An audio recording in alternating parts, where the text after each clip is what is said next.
ეკოლოგიური სამართლის ცენტრი ისნის მოსახლეობასთან ერთად დოდაშვილის მოედანზე გაზ-გასამართი სადგურის მშენებლობას აპროტესტებს.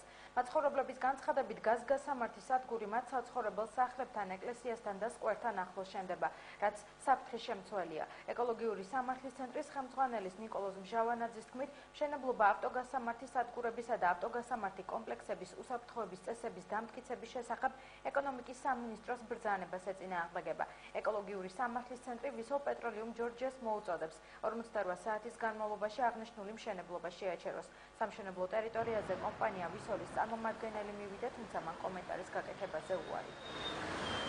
ჩვენ ვაძლევთ 48 საათიან ვადას ვისოლ პეტროლიუმ ჯორჯიას, რათა მოახდინოს აღნიშნული მშენებლობის შეჩერება.